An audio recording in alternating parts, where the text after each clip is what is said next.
Aris, ano ba? Tama na yan. Huwag mo na silang patulan, ano ba? Palagi na lamang kayong nag-aaway ni Tirso eh. Di na ba talaga kayong magkakasundo na dalawa? Umalis ka sa harapan ko, Roy, ha? Kung ayaw mo madamay ka sa galit ko, baka pati ikaw samain ka sa akin. Papatayin ko lang ang hayop na yan, kasama ng mga walang kwenta niyang kaibigan. Kung dati pinapalampas ko ang lahat ng mga sinasabi nila tungkol sa nanay ko, ngayon hindi na. Tatamaan na talaga sa akin ng mga hayop na yan. Tol, teka sandali lang. Ano ba, huminaon ka muna, pwede ba? Huwag kang padadala sa galit mo. Ano ba kasi nangyari, ha? Ano naman ba ang ginawa sa'yo ni Tirso? Pare, sinisiraan niya ang nanay ko. Paano ako hihinahon?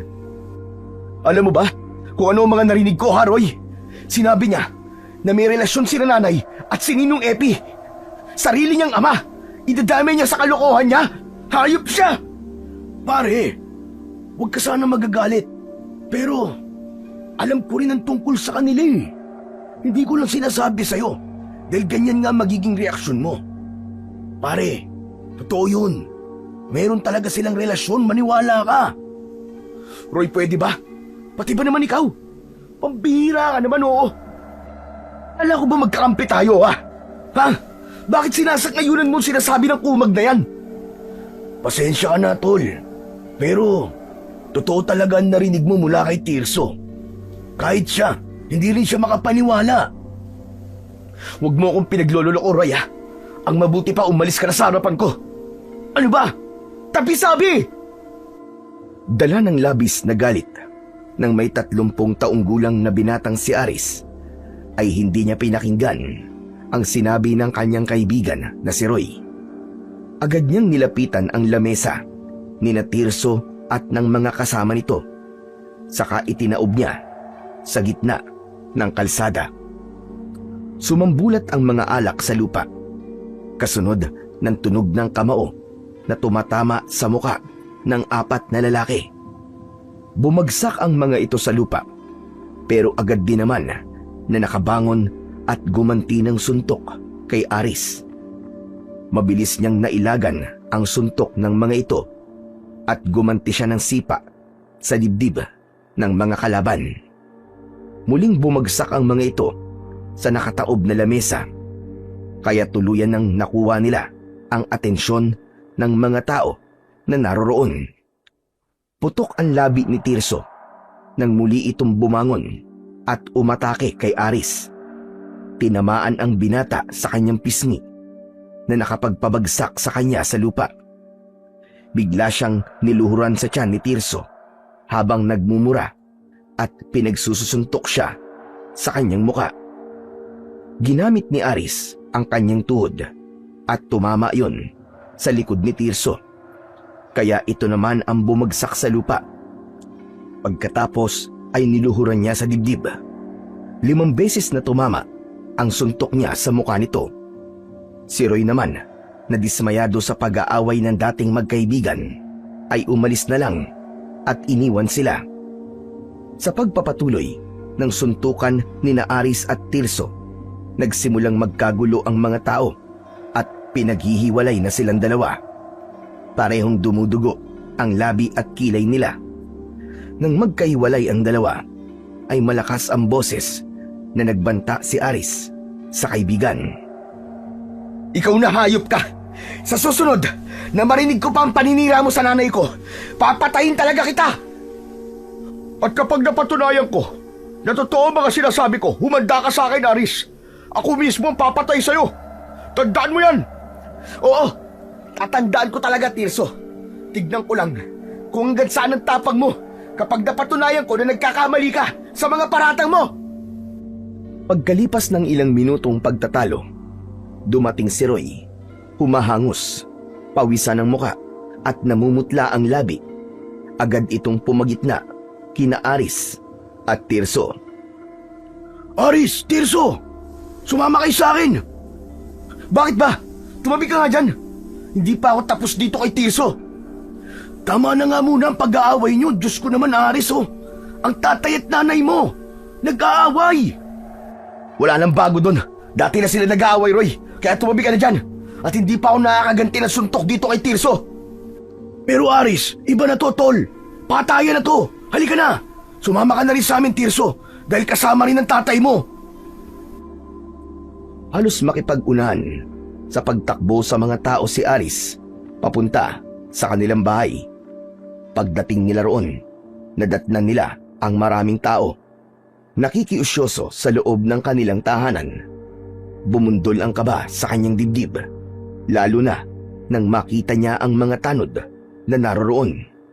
Hinawi niya ang mga tao sa labas para makapasok siya sa loob ng bahay, habang kasunod niya sina Roy at Tirso.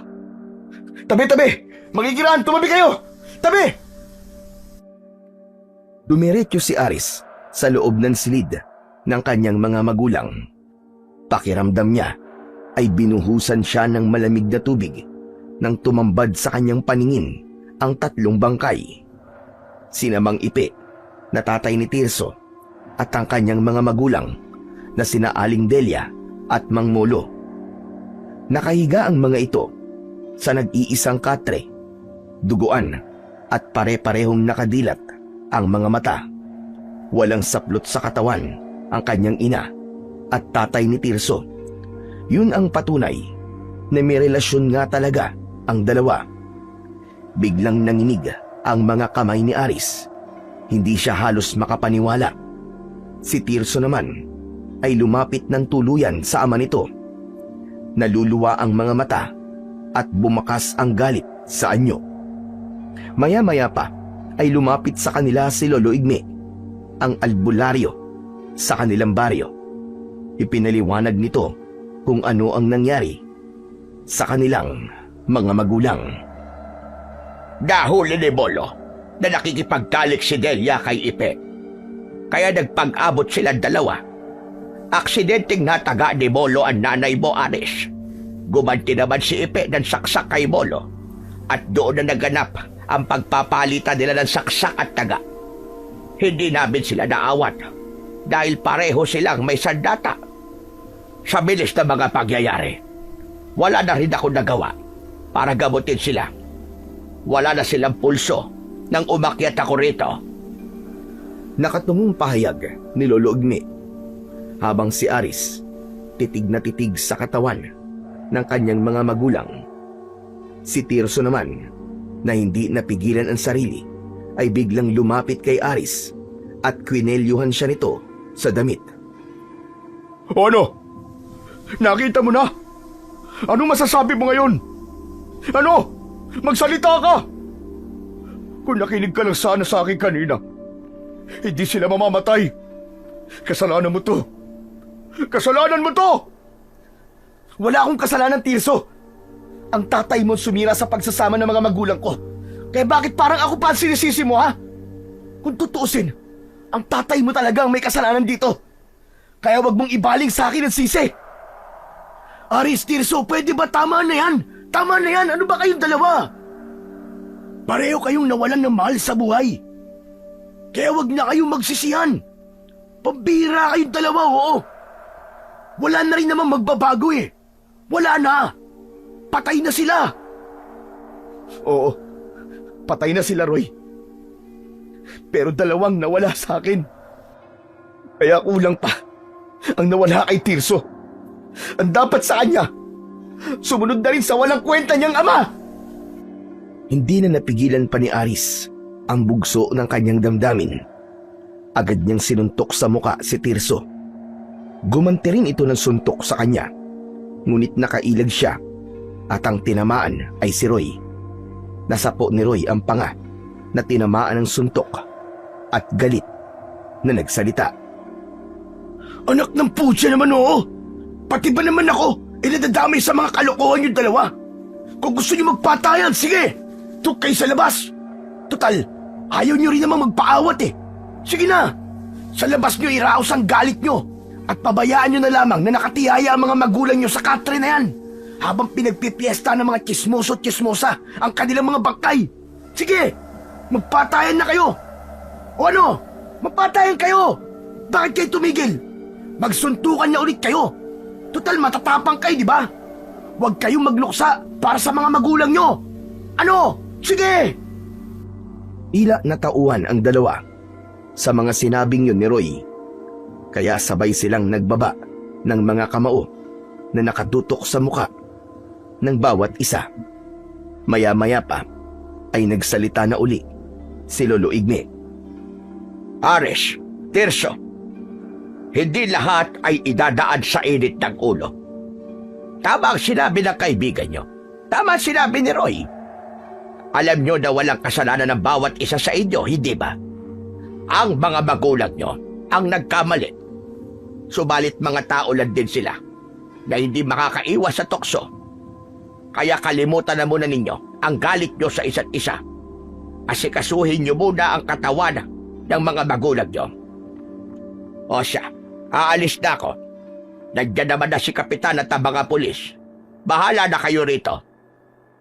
Nang umalis sa kanilang harapan si Lolo Igme, ay nagkatinginan ang dalawa.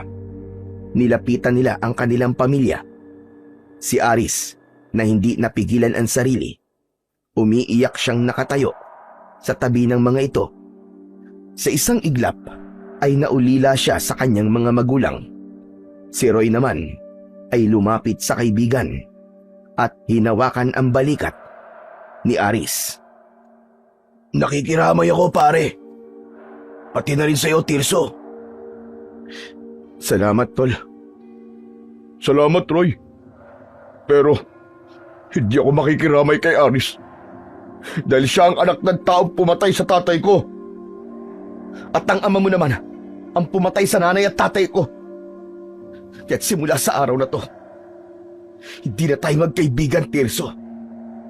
Kalimutan mo na ang pagkakaibigan natin. Ano ba naman kayong dalawa?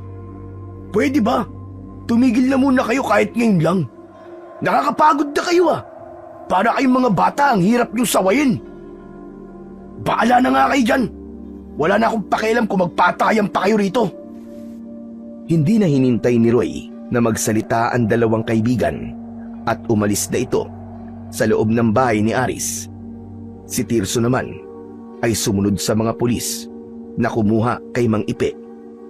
Nang mga sandaling yon ay walang ibang nasa isip si Aris kundi ang bantayan na lamang ang kanyang mga magulang hanggang sa sumapit ang lamay ng mga ito. 3 araw ang lumipas bago inihatid sa huling hantungan sina Aling Delia at Mang Molo. Ilang linggo rin siyang nagluksa sa pagkawala ng kanyang ama at ina hanggang sa napagdesisyonan niya na ipagpatuloy na ulit ang buhay sa pagtutulak niya ng kariton. Mangangalakal ng bakal at bote si Aris. Ibinibenta niya ang mga yon sa ina ni Tirso na si Aling Corina. Hindi niya alam kung sa kabila ng mga nangyari sa mga magulang niya ay tatanggapin pa nito ang mga kalakal niya. Ilang sandali pa ang lumipas habang nagtutulak ng kariton ay napadaan si Aris sa tapat ng poso ng tubig kung saan ay marami ang nakapilang mga timba. Habang ang taga-bomba naman sa poso ay ang kaibigan niya na si Roy. Lalapitan niya sana ang kaibigan nang dumating ang pangkat ni Tirso. Pinagsisisipa nito ang mga nakaharang na timba sa unahan ng pila. Nasa likod nito ang 2 kasamahan na may dala na tig-2 timba.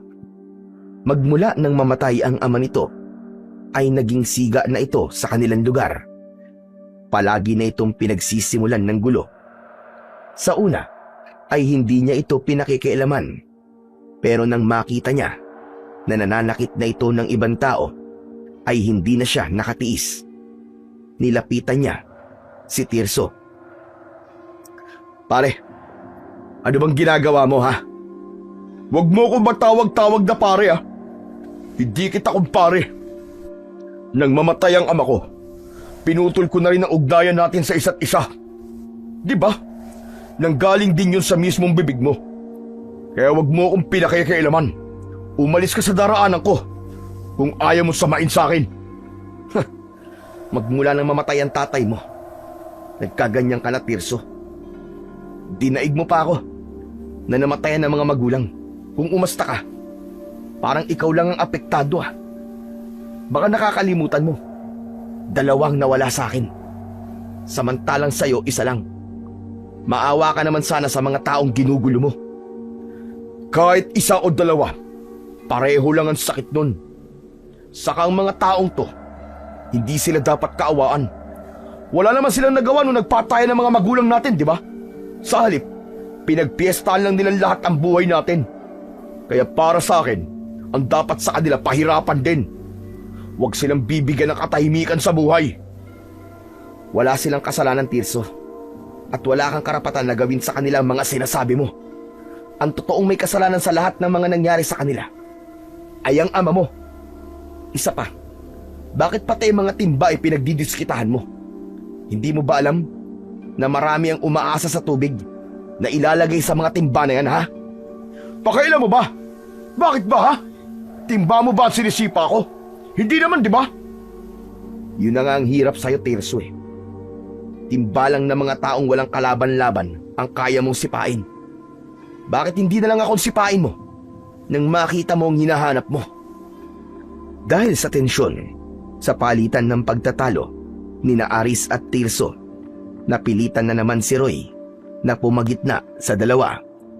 Oh, ano na naman ba to? Tumigil na nga kayo. Magsisimula na naman ba kayong dalawa ng away? Tigilan mo ako, Roy, ha? Nakita mong ginagawa ng hayop na to, di ba? Huwag ka magbulag-bulagan sa lahat ng ginagawa ng kumag na to. Ano sabi mo? Tinawag mo akong kumag? Bakit? Ano bang gusto mong itawag ko sa'yo, ha? Tirsong kumag? O ba't talagang gusto mo ng away, ha? Tirso, binabalaan kita. Kung gusto mong tumagal sa baryong to, pumila ka ng maayos. Magpakatino ka. At kung naghahamon ka ng away, pues, pagbibigyan kita. Hinding-hindi kita uurungan. Ay nako, ano ba yan? Ba't ba ang hilig yung dalawa sa away, ha? Ang hilig yung makialam sa isa't isa eh. Hindi naman sana ako makikialam, Roy eh. Kaya lang, ang sakit sa mata ng mga pinaggagawa ng lintik na to eh. Ang gusto niya ay mauna sa pag-iigib ng tubig. Pagsabihan mo ang kaibigan mo nang magtinuyang hayop na yan. Eh mainit eh. Gusto ko na maligo eh. Ikaw lahat na lang pinakikialaman mo eh, no? Saka ano sabi mo? Magpakatino ako? Huh. Eh paano kung gusto ko palagi ng away? Ha? Papalag ka ba? Hindi na sinagot ni Aris ang tanong na yon ni Tirso. Lumipad na kagad ang kamao niya sa mukha nito. Muling sumiklab ang labanan sa pagitan ng dalawa. Matira ang matibay. Bawat isang suntok ni Aris, may ganti rin na isang suntok mula kay Tirso. Si Roy naman, na napuno na sa dalawa, ay hinayaan na lamang nitong magsuntukan ang dating magkaibigan. Habang ang 2 lalaki na kasama ni Tirso ay tutulong sana, ngunit maagap na pinigilan ni Roy ang mga ito. Sige, subukan niyo tumulong sa kanilang dalawa at ako na mismo ang makakalaban ninyo. Pabayaan niyo silang dalawa na magsuntukan nang magkasukatan na sila ng lakas at tapang. Total, pagod na rin naman akong awatin silang dalawa eh.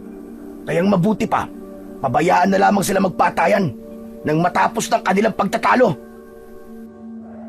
Dahil sa komosyon ng pagsusuntukan ng dalawa, ay dumagsa na naman ang mga tao na nakikiusyoso sa nangyayari.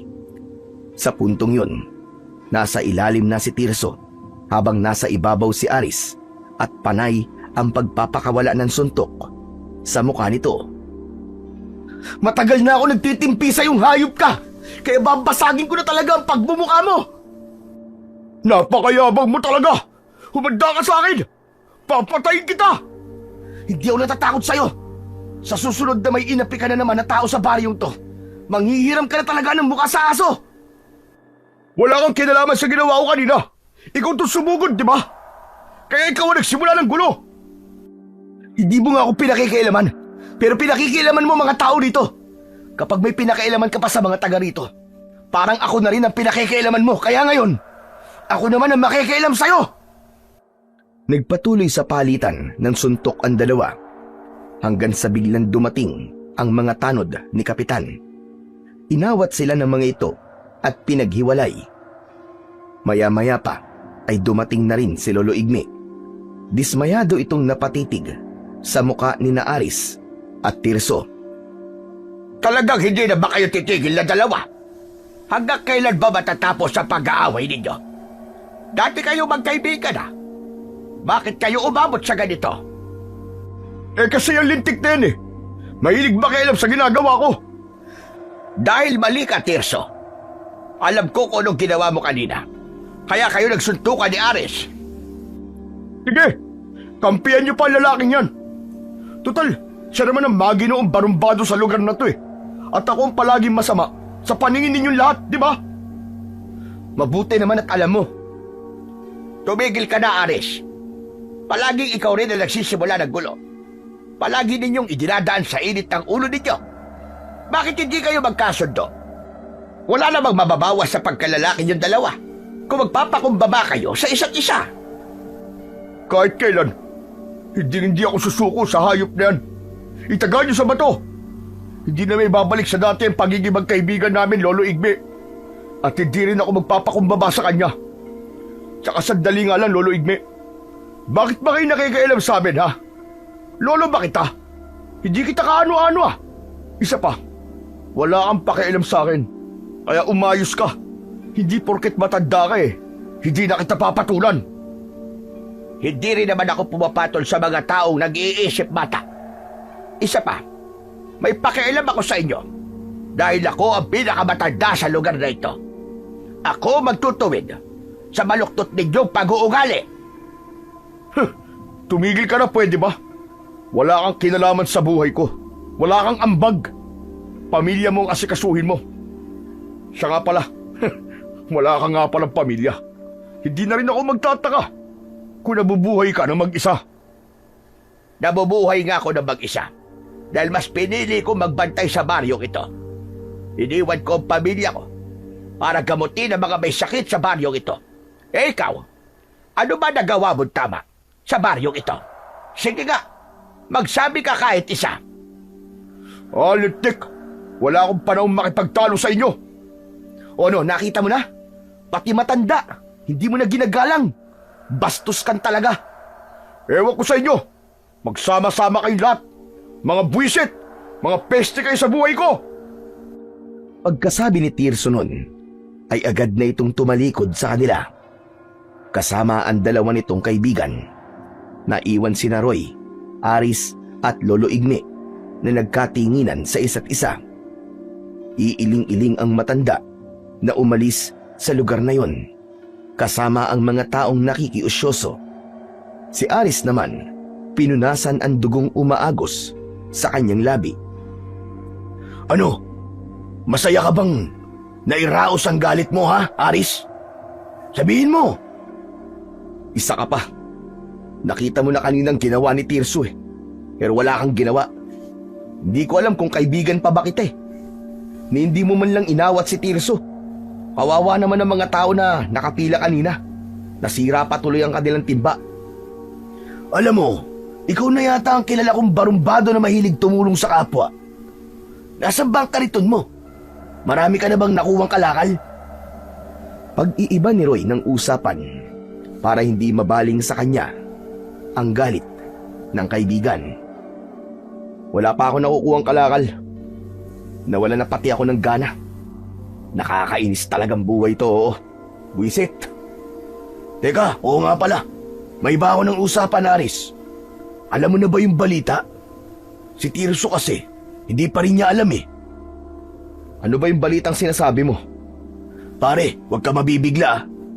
Ang puntod kasi ng mga magulang mo. Natagpuan namin na butas at nawawala ang kanilang katawan sa loob ng kanilang ataol. Ano ka mo? Sinasabi ko na nga ba't mabibigla ka eh. Teka, ano nangyari? Sinong kumuha sa katawan ng mga magulang ko? Hindi kaya ang hayop na Tirsong yon? Kinuha niya ang katawan ng mga magulang ko para gumante? Anak naman ng tokwa, oo. Paano mo naman naisip na si Tirso ang kumuha sa mga magulang mo? Samantalang nawawala rin si Mang Ipe. Nakabukas din ang kanyang ataol. Panigurado na magwawala sa galit si Tirso kapag nalaman niya ang nangyari. Halika Roy, sama mo ako. Gusto kong makita ang puntod nila. Tara! Agad na nagpunta ang magkaibigan sa sementeryo. Pagdating nila roon, ay nadatnan nila si Tirso. Nakatayo sa harap ng puntod ng ama at nakita na rin ito ang nangyari kay Mang Ipe, maging sa mga magulang ni Aris. Naku po, naloko na. Alam na din ni Tirso ang nangyari kay Mang Ipe. Malalaki ang hakbang na lumapit si Tirso. Pagharap nito sa kanila, ay may luha na ang mga mata nito. Ngunit ang anyo ay may bakas ng galit. Papatayin ko kumuha ng bangkay ni tatay. Kung sino man na may gawa nito, magtago na siya sa saya ng nanay niya. Ang mga hayop, pati mga magulang ko, pinakialaman nila. Diyos ko, masama nga ito. Sino naman kaya ang kukuha sa katawan nila? Anong gagawin nila sa katawan ng mga taong patay na? Nahulog sa malalim na pag-iisip sina Tirso at Aris. Sa unang pagkakataon ay hindi nagtalo ang dalawa. Habang si Roy naman ay nanatiling nakatayo sa pagitan ng dalawa. Maya-maya pa ay muling nagsalita si Roy. Nang matuklasan ko na wala ng katawan nila, si Lolo Igme ang nakita ko nandito kanina. Wala na nga sana akong balak na sabihin sa inyong dalawa ang tungkol dito eh. Kaya lang bilang pamilya nila, karapatan ninyong malaman na nangyari sa kanila. Ang pinagtataka ko lang ay kung ano ang ginagawa ni Lolo Igme sa tapat ng puntod nila. Pagkatapos, hindi pa niya binanggit kanina ang tungkol dito. Dahil baka iniisip niya na magkakagulo na naman kaming dalawa ni Tirso. Hindi yun ang iniisip ko. Maaaring may alam ang matandang yun sa pagkawala ng kanilang mga bangkay. Kailangan ko siyang makausap. Pupuntahan ko rin siya, Roy. Hindi pwedeng palampasin to. Kahit patay na ang mga magulang ko, wala pa rin karapatan ng sino man nalapastanganin ang kanilang mga katawan. Teka, sandali lang mga tol. Huwag kayong padalos-dalos ng desisyon, pambihira kayo. Wala pa namang kasiguraduhan na may kinalaman si Lolo Igme sa pagkawala ng mga magulang niyo eh. Kaya nga kakausapin namin siya para malaman namin. Bakit mo ba kami pinipigilan? Kasi sa mga ugali nyo, wala sa mukha nyo ang tatanggap ng paliwanag eh. Magpalipas muna kayo ng galit. Roy, kilala mo ako. Habang tumatagal, mas lalo ako nagagalit. Kaya bitiwan mo ng braso ko. Eh kasi naman eh. Ay nako, bahala na nga kayong dalawa. Wala nang ang nagawa si Roy nang sabay na umalis ang kanyang mga kaibigan. Kaya sumunod na lamang siya sa mga ito. Nakatira pa naman ang matanda sa gitna ng kakawiyan. Kaya naglakad pa sila ng ilang minuto bago nila narating ang bahay ng matanda. Pagdating nila roon ay tumambad sa kanilang paningin ang ilang mga sanga ng kahoy at pinatuyong ugat ng mga halamang gamot na nakasabit sa sampayan nito. Dahil galit ay diretso si Tirso na pumasok sa loob ng bahay ni Lolo Igme. Subalit bigla itong napabalik at bumagsak sa lupa na para bang may sumipa kay Tirso. Maya-maya pa ay lumabas si Lolo Igme. Hawak nito ang pamalo na gawa sa uway. Walang sino man ang pinapayagan ko na pumasok sa bahay ko na walang paalam. Lalo na kung hindi man lang marunong magbigay ng respeto sa akin. Ligtig talaga, oo. Ano bang pakialam ko sa patakaran mo dyan sa bahay mo, ha, tagda? Aray, nakakainis. Napalakas ang pagpalo mo sa tiyan ko, ah. Magpasalamat ka at yan lamang ang ginawa ko sa'yo. Ano bang kailangan ninyong tatlo at nagpunta kayo rito? Lolo Igme, ang puntod po ng mga magulang namin. May sumira at nawawala ang kanilang katawan. Alam ko, nakita ko. Siguro kaya kayo sumugod dito dahil iniisip nyo na ako may gawa nun sa kanila, tama ba? Sabihin mo na kasi. Alam kong may alam ka sa pagkawala nila. Dahan-dahan na bumangon si Tirso. Bakas sa mukha nito ang sakit ng likod at dibdib. Si Aris naman ay titig na titig sa mukha ng matanda. Habang si Roy naman ay nakikinig lamang sa mga ito. Wala akong alam sa mga ibinibintang niyo sa akin. Kaya sige na, makakaalis na kayo. Hindi kami aalis dito hanggat hindi namin nalalaman kung sino ang kumuha sa kanila. Bakit po nawala mga magulang ko, Lolo Igme? Sumagot po kayo. May kumuha sa kanila. Ganun lang kasimple. At hindi ko alam kung sino ang kumuha sa kanila. Kaya't wag niyo na akong tatanungin. Siguro, kaya hindi niyo po kami pinapapasok dyan sa bahay niyo ay dahil itinatago mo ang bangkay ng mga magulang ko dyan sa loob. At ano naman na mapapala ko sa katawan ng mga patay na? Ha, Aris? Sabihin mo nga. Abay, malay ko. Kaya nga po nagtatanong kami sa inyo dahil kayo ang huling nakita na nandun sa harap ng puntod nila. Tumawa ng malakas si Lolo Igme at pinalo nito sa binti si Aris.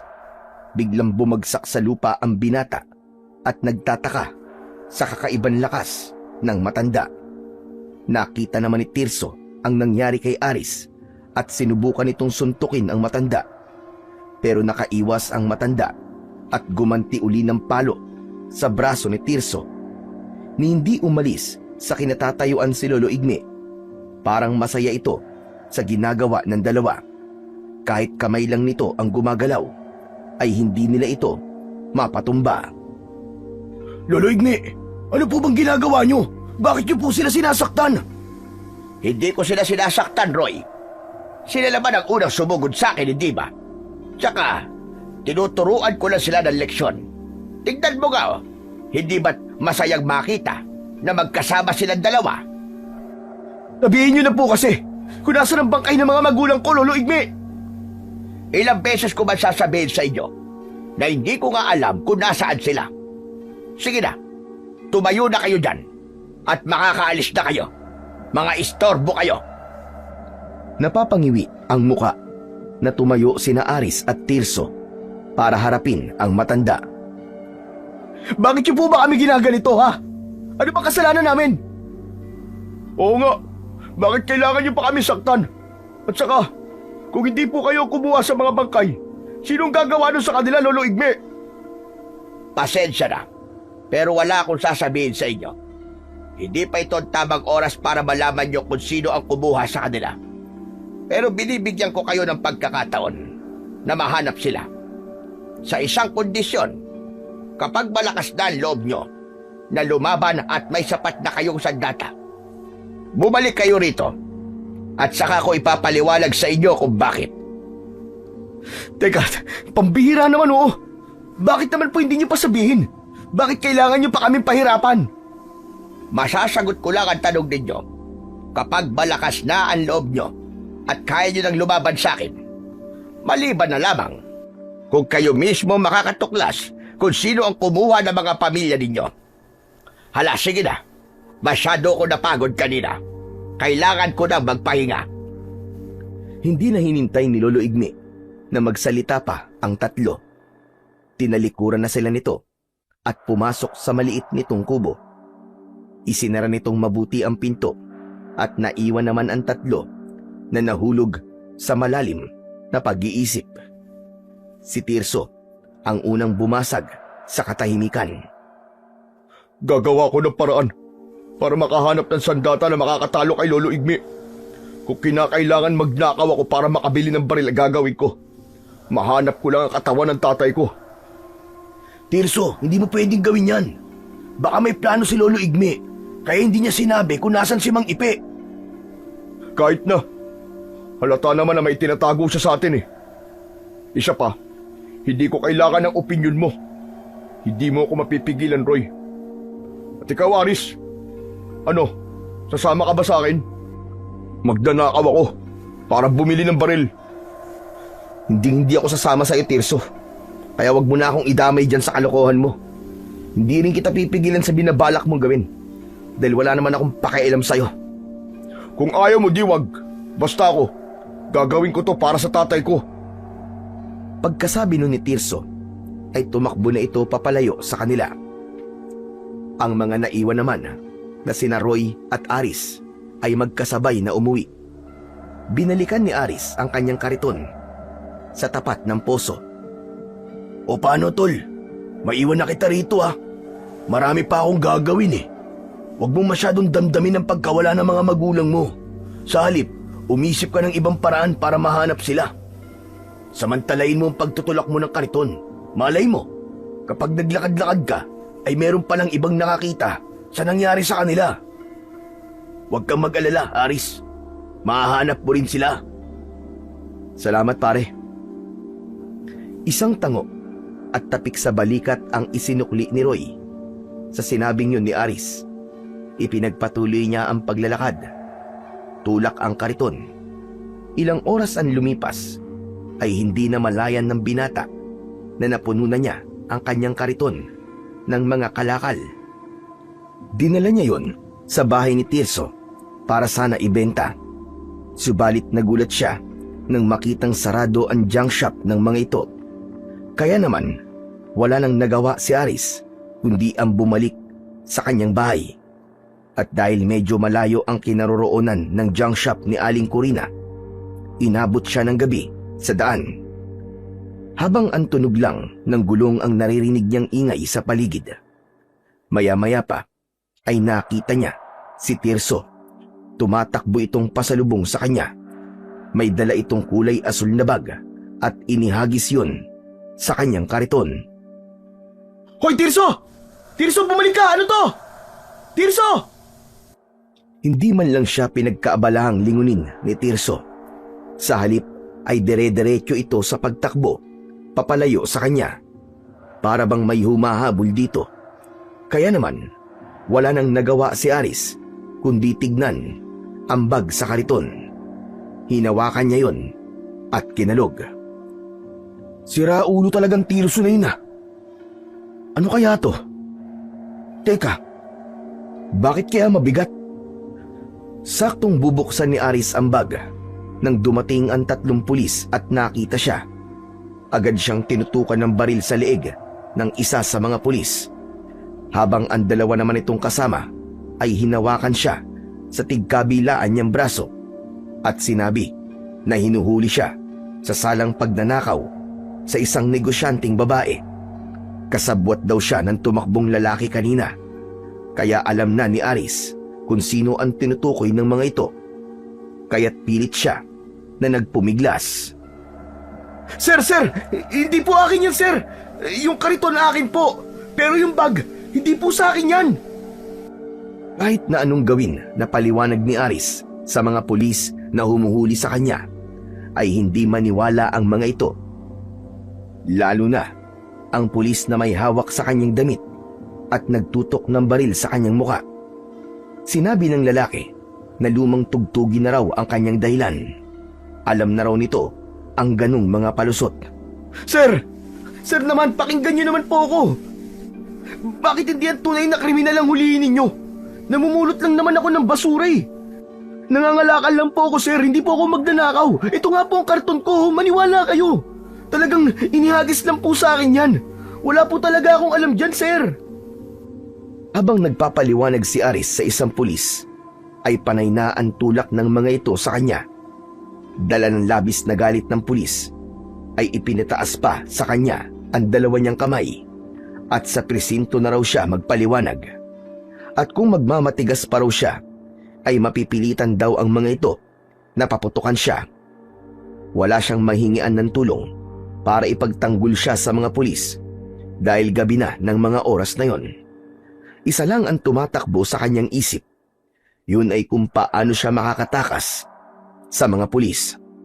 Sir, teka, sandali lang naman, sir. Pakinggan niyo naman ang sinasabi ko. Wala po talaga akong alam sa pagnanakaw na yan, sir. Marangal po ako naghahanap buhay. Hindi po ako nananamantala ng ibang tao, sir. Imbis na pakinggan ng mga pulis si Aris, ay sinipa siya nito sa likod. Dahilan upang mapabilis ang paghakbang niya. Ngunit biglang nagbago ang simoy ng hangin na para bang nabubulok na karne ng hayop. Nagpalinga-linga ang mga pulis sa paligid dahil patindi ng patindi ang baho na kanilang naaamoy. Ilang sandali pa ay biglang napatigil sa paglalakad ang mga ito. Sa unahan ng kanilang daan ay nakatayo ang isang nilalang. Nakangisi itong umaangil habang ang balikat ay taas-baba na parabang hinahabol ang sariling hininga. Sumigaw ang isang pulis sa unahan para tanungin kung sino ito. Subalit bigla na lamang itong tumalon ng mataas. Sakto ang pagbagsak nito sa mga pulis na nasa unahan ng kanilang daan. Mula sa kanilang harapan ay kitang-kita nila ang nilalang na ibinuka ng malaki ang bibig nito. Kasya ang ulo ng tao, sabay kagat sa ulo ng pulis. Nilunok nito ng buo ang pulis, saka tumingala sa langit. Nanlaki ang mga mata ni Aris nang bumagsak sa lupa ang pugot na katawan ng pulis, habang nagkikikisay at bumubulwak ang dugo. Sa takot ng dalawang natitirang pulis, pinaputukan ng mga ito ang halimaw, ngunit hindi tinatablan ng bala ang katawan ng aswang. Kaya wala nang inaksayang oras si Aris. Mabilis siyang tumakbo papalayo sa lugar na yon. Diyos ko! Diyos ko po, tulungan niyo po ako! Iligtas niyo po ako sa nilalang na yon! Dahil sa nararamdaman na takot, hindi na nilingon ni Aris ang nilalang na abala sa paglantak sa ulo ng mga pulis.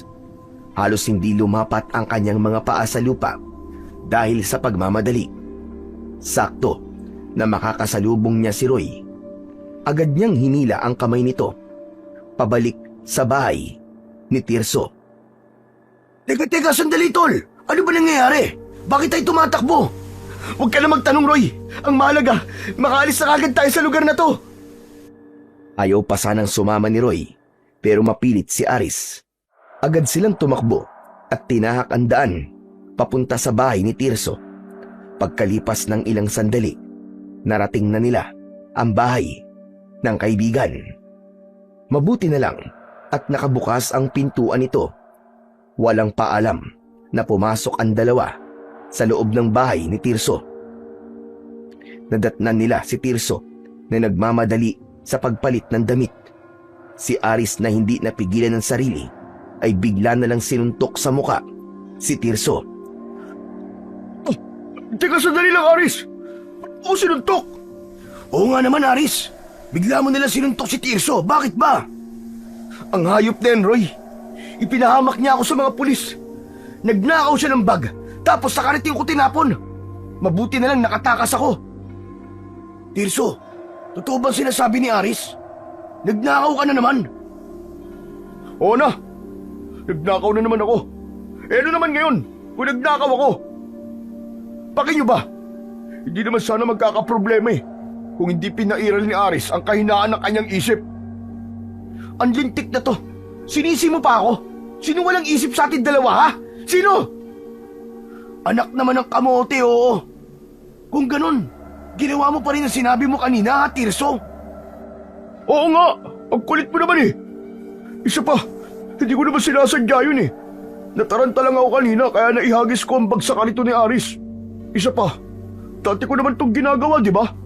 Kanina lang naman ako muntik mahuli ng mga pulis eh. Pero kung nakisama lang sana to si Aris, hindi sana mangyayari yun. Tsaka hindi naman natuloy ang paghuli sa'yo ng mga pulis ah. Dahil nandito ka pa. Kaya ano ba problema mo? Ba't ang hayop na to? Anong problema ko? Ikaw! Ikaw ang problema ko! Aris, tama na yan. Kahit nagkamali si Tirso, kaibigan pa rin natin siya. Wala akong kaibigan na masamang tao. Mandadamay ng kaibigan sa masama niyang gawain. Diyos! Lokohin mo lela mong panot, Aris. Huwag ka na nga magmalinis dyan. Bakit hindi ka nalang sumama sa akin sa pagnanakaw? Hoy, gusto ko lang ipaalam sa'yo na hindi ako sasama sa isa pagnanakaw. Hindi ako kagaya mo. Nang dahil sa ginawa mo, parang idinamay mo na rin ako sa kalokohan mo. Ito ang tatandaan mo. Hindi ko na naisin na magnakaw. Hindi pa. Magnanakaw pa lang. Hoy, Tirso. Kilala mo ako, maliit pa lang tayo. Parehas na akong lumaban. Nagtiyaga akong magtulak ng kariton para mabuhay. Ngayon, isang iglap. Idadamay mo kung hayop ka. Eh di ba nga, humingi na ako ng pasensya sa'yo kanina. Ano ba bang ipinuputok ng butsi mo ha? Hayop ka. Nang dahil sa'yo, markado na ako ng mga pulis. Paano pa ako magtatrabaho nito? Saan ako kukuha ng makakain ko sa araw-araw? Pagkain? Madali lang yan, Aris. Hindi problema yan. Hoy, kung galing lang din sa nakaw, hindi bali nang magutom ako. Bata pa lang ako. Sinikap ko ng maging marangal. Marangal ba yung nagtutulak ka ng kariton? Kahit na anong trabaho, basta't pinagpawisan mo sa legal na paraan at wala kang tinatapakan na kahit na sino na tao, marangal yun. Aris, gumising ka na. Alam mo, kahit anong hanap buhay ang pasukin mo, kapag nalaman nila na taga rito tayo sa baryong to, na tambaan ng basura, ang tingin nila sa atin ay patapon ng buhay. Mahirap pa sa daga. Kagaya ng mga nabubulok na basura sa paligid natin. Sayang ang pagiging barumbado mo. Ginagamit mo lang sa pagtutulak ng kariton. Tirso, tama na yan. Nagsisimula na naman kayong dalawa eh. Roy, tumabi ka. Ipapamukha ko lang sa tao na yan ang totoong asal hayop. Barumbadong walang kwenta! Oo, tama ka, Tirso. Barumbado nga ako. Pero may kwenta ako, hindi kagaya mo. At para sa kaalaman mo, ang mga taong mahilig gumawa ng kasalanan para lamang ng ibang tao, may katapat na karma yan. Tandaan mo yan, Tirso. Kagaya ka lang din ng tatay mo. Masamang tao. Tuluyan nang nagpantig ang tenga ni Tirso. Sinuntok nito si Aris, ngunit gumanti rin siya ng suntok dito. Akma na sanang magsusuntukan ang dalawa nang biglang kumalabog ang bubong ng bahay ni Tirso. Saka lang din naalala ni Aris ang tungkol sa nilalang na umatake sa mga pulis kanina. Aswang yan, Roy. Nakita ko siya sa daan habang inaatake niya ang mga pulis na humuli sa akin kanina. Siya ang dahilan kung bakit nakatakas ako. Aris, seryoso ka ba? Hindi ka ba nagbibiro? Oo pare, seryoso ko. Nakita ko talaga kanina. Nilunok niya ng buo ang ulo ng pulis. Pagkatapos, isinunod niya yung 2 pulis na may hawak sa akin. Pinaputukan pa nga nila ng baril eh. Kaso, hindi tinatabla ng bala. Anong klaseng pananakot ba yan, ha, Aris? Tumigil ka na nga! Bahala kayo kung ayaw niyong maniwala. Totoo ang sinasabi ko. May aswang at kitang-kita ko ang itsura niya. Parang pugita ang ulo niya. Malaki ang bibig at nakalabas ang malalagari niyang mga ngipin. Tumutulo pa nga malapot niyang laway na parabang natatakam siya sa ulo ng tao. Taglit na pumagitna ang katahimikan sa pagitan ng tatlo habang nakatingala sa bubong at pinakikinggan ang ingay sa paligid. Maya-maya pa ay lumipat ang kaluskos sa gilid ng bahay ni Tirso. Kailangan natin humanap ng armas na magagamit natin laban sa kanya. Teka, Aris, sandali lang. Hindi ba't ikaw na nagsabi na hindi siya tinatablan ng bala? Kahit itak ang gamitin mo, hindi yan tatablan. Kung ganun, may naiisip ka ba na magagamit natin panlaban sa kanya? Naalala ko dati ang sabi ng lola ko, asin daw ang pangontra sa mga aswang. Tirso, may asin ba kayo rito? Ha? Wala kaming asin eh. Kakaubos lang kanina. Anak ng tutsa naman, oo. Paano yan, Roy? Teka, ang mabuti pa, isara mo na lang mabuti ang pinto at bintana para hindi siya makapasok dito. Teka, bakit ako? Kayo ang matapang, di ba? Ikaw talaga kahit kailan ka. Hindi ka maasahan. Sinubukan ni Aris na dahan-dahan na lapitan ang pintuan upang isara. Pero nagulat siya nang biglang nasira ang pinto at pumasok ang aswang. Nakatutok ang mga kuko nito sa nakatayong si Aris. Siya ang mas malapit sa nilalang, kaya amoy na amoy niya ang mabahong singaw ng katawan nito. Tirso, wala ba kayong ibang daanan dito? Ano? Pagmamasdan niyo na lamang ba tong halimaw na to? Sige, ngayon niyo sabihin na hindi totoo ang sinasabi ko sa inyo. Huwag ka na magsalita, Aris. Baka biglang umatake yan. Sa kusina, may daan doon. Kaya lang, nakasarado yun eh. Unti-unting inihakbang ni Aris ang kanyang paa, palayo sa nilalang na nananatiling nakatayo sa kanilang harapan. Inilabas nito ang dila na parabang sa dila ng ahas. Nang mga sandaling yon, ay halos mabingi ang binata sa malakas na tibok ng kanyang puso. Hindi rin niya inaalis ang tingin sa nilalang. Nagulat na lamang sila nang bigla itong lumundag. Bumagsak ito sa harapan ni Aris. Kasabay ng pag-angil nito ang pagbuka ng malaki nitong bibig, habang hawak siya nito sa tigkabilaan niyang balikat. Naramdaman ni Aris ang pagbaon ng kuko nito sa kanyang laman. Roy! Roy, tulungan niyo ako! Tulungan niyo ako dito! Mabuti na lang si Roy ay nakakuha ng kahoy na pantukod sa bintana at pinukpok nito ng paulit-ulit ang ulo ng aswang. Si Tirso naman ay sinipa ang nilalang, kaya't nakabitaw ito sa pagkakakapit sa balikat ni Aris. Bumagsak ang nilalang sa saig, ngunit mabilis din na nakabangon. Wala na silang inaksayang oras. Sinira nila ang pinto sa kusina at mabilis na tumakbo sa labas. Hindi na nila nilingon ang nilalang sa loob ng bahay ni Tirso. Namalayan na lamang ng tatlo na tinatahak na nila ang daan papunta sa bahay ni Lolo Igme. Halos hindi na lumapat ang kanilang mga paa sa lupa. Walang gustong magpahuli. Maririnig din ang kanilang mga sigaw ng paghingi ng saklolo kay Lolo Igme. Nakahinga lamang sila ng maluwag nang makita ang bahay ng matanda. Ngunit napansin nila na nakatayo na si Lolo Igme sa may pintuan at nakataas ang kamay nito na may hawak na pana. Sa una ay inakala ng tatlo na sila ang patatamaan nito. Lolo Igme, kami to! Tulungan niyo po kami! May humahabol po sa amin! Tulungan niyo kami, Lolo Igme! Yumuko kayo at patatamaan ko ng palaso ang halimaw na humahabol sa inyo! Sabay-sabay na yumuko ang tatlong magkakaibigan at lumipad ang palaso. Narinig nila ang malakas na pagsigaw ng aswang sa kanilang likuran. Kaya naman, habang nakayuko, ay sinulyapan nila ang nilalang. Hindi sila makapaniwala na napabagsak ni Lolo Igme ang aswang. Nilapitan ito ng matanda, saka binunot ang palaso na nakabaon sa mismong noo ng halimaw.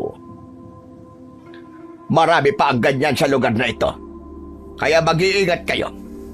Siguro naman, alam niyo na rin kung sino ang kumuha sa mga magulang ninyo. Nasa harapan na ninyo ang kasagutan. Kaya lang naman hindi ko agad sinabi sa inyo, dahil hindi kayo maniniwala sa akin. Isa pa, sa ugali ninyong yan, natitiyak ko na basta na lamang kayong susugod at hahanapin sila. Pambihira. Kailangan po ba munang pagdaanan namin ng ganito bago namin malaman kung sino ang kumuha sa mga magulang namin? Wala pa kayo sa kalahatian ng hukbo ng mga nilalang na yan. Kaya kung mahina ang loob nyo, ay hayaan nyo na lang ang mga magulang nyo sa pinuno ng mga aswang. Teka, sandali lang po. Ano ba klaseng nilalang ang aswang na yan, Lolo Igme? Yan ang aswang na tinatawag na gabunan. Isang nilalang na may malakas na proteksyon laban sa matatalim na sandata. Subalit ang nilalang na yan ay alagad lamang ng pinakapinuno ng mga aswang. Pagmasdan nyo kung ano mangyayari sa kanya pagkatapos ko siyang tamaan ng palaso. Matyagang pinagmasdan ng tatlo ang katawan ng naturang gabunan. Unti-unti itong natunaw hanggang sa maging kulay itim na likido. Teka lang, Lolo Igme. Ang buong akala ko po, kapag namatay ang aswang sa matalim na sandata, masusunog ng apoy ang katawan nila. Tsaka, nakita po ni Aris na hindi sila tinatabla ng bala. Kaya paano po nangyari yun? Paanong napatay po ng palaso ang gabunan? Dahil sa kapagyarihan taglay ng talim ng pana, Roy. Isa pa, hindi lahat ng epekto ng sandata sa katawan ng aswang ay masusunog sila. Iba ang mga gabunan sa lahat. Siya nga pala, mabuti pa, pumasok na muna tayo sa loob ng bahay. Doon na lamang tayo mag-usap. Hahakbang sana si Aris nang biglang sumakit ang sugat niya sa kanyang balikat. Agad na napansin ni Lolo Igme ang biglang pagbaluktot ni Aris, habang ang dalawa naman ay nauna nang pumasok sa loob ng bahay ng matanda. Naku po, Diyos ko, Aris. Sugat ba yan na nanggaling sa kuko ng gabunan? Opo, Lolo Igme. Ay siya, bilisan mo, Aris. Pumasok na tayo sa loob. Magmadali ka. Pagpasok sa loob, nina Lolo Igme at Aris ay nadatnan nilang nakaupo na ang dalawa sa upuan na kahoy. Napatingin ang mga ito sa muka ng binata. Roy, siguraduhin mo muna na maigpit mong isinarado ang pinto at mga bintana. Halika rito, Aris. Maupo ka rito sa bangko. Dumudugo ang sugat mo sa balikat. Kailangan magamot kagad yan. Nanghihina na napaupo sa bangko si Aris habang hawak pa rin ang balikat. Si Tirso naman ay napatayo at biglang lumapit sa kanya. Tinignan nito ang kanyang sugat. Naku po, Diyos ko. Parang ang bilis naman yata lumaki ang sugat ni Aris. Saka, nangingitim na rin ang paligid at namamagana. Dahil yan sa lason mula sa kuko ng aswang na gabunan.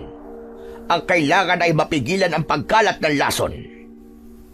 Saglit na umalis ang matanda at lumapit ito sa kanyang aparador. Kinuha nito ang isang garapon na puno ng maliliit na ugat ng halaman. Saka inilapag sa ibabaw ng lamesa. Lolo Igme, ano po ba ang laman ng garapon? Ito ang pinagbabara ng kabal. Isang langis na gawa sa diyog. Naiisa lang ang mata. Huwag kang mag-alala. May bisa ito na makatatanggal ng lason sa sugat mo. Teka, sandali lang po. Baka lalo pong lumala ang sugat ko, ha? Isa kong albularyo, Aris. Kaya alam ko ang ginagawa ko. Aris, magtiwala ka na lamang kay Lolo Igme. Narinig ko na rin ang tungkol sa kabal. Kaya alam kong gagaling ka sa gamot na yan.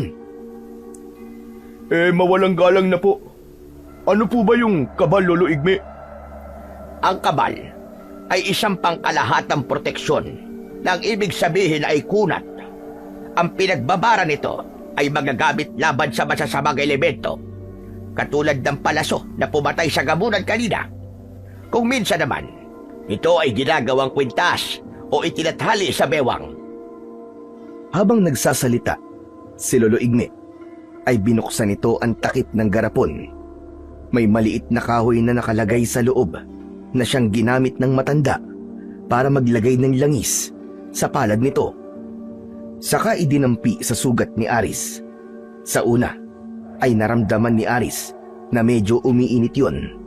Ngunit hindi nagtagal ay nawala ang pananakit ng kanyang sugat at nagbago ang kanyang pakiramdam. Dito na muna kayo magpalipas ng gabi. Masyadong delikado kung uuwi pa kayo sa inyo.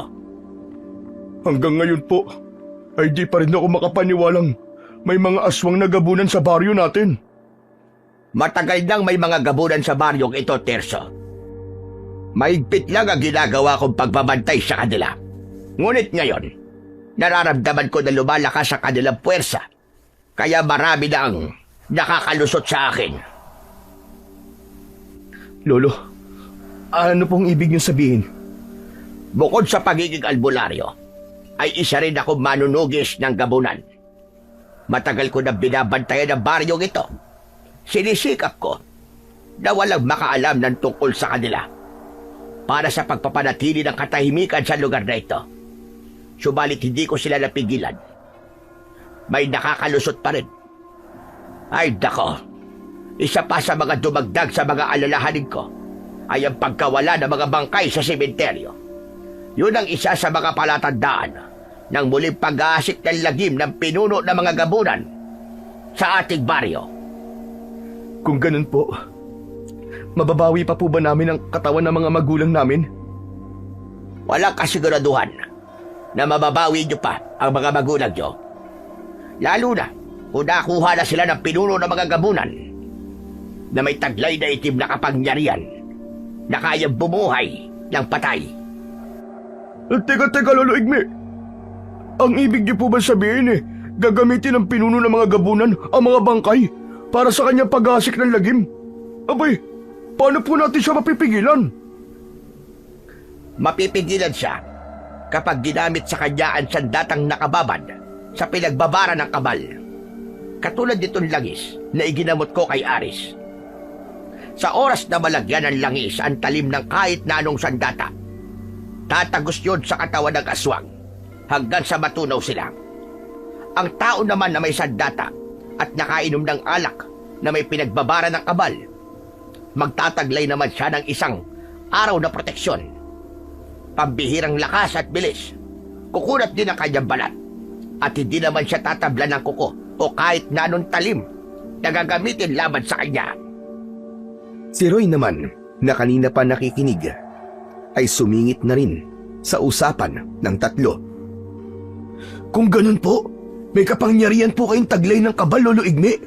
Kasi ang lakas niyo po habang nakikipaglaban kayo kina Aris at Tirso. Tama ka, Roy. Taglay ko nga ang proteksyon ng kabal. Lolo Igme, bigyan niyo po ako ng kabal. Tutulong po ako sa inyo para mabawi ko rin po ang mga magulang ko. Hindi yon magiging madali, Aris. Sapagkat hindi ako ang magpapasya sa pagbibigay ng kabal sa isang tao. Dahil ang kabal mismo ang kusang nagbibigay ng kapangyarihan sa taong karapat-dapat sa kanyang kapangyarihan. Sa makatuwid, magkakaroon ka lamang ng kapangyarihan niya kung ikaw na ang lalaking matagal ko nang hinihintay na lalaban sa pinuno ng gabunan. Paano ko po malalaman kung karapat-dapat po ako sa kabal?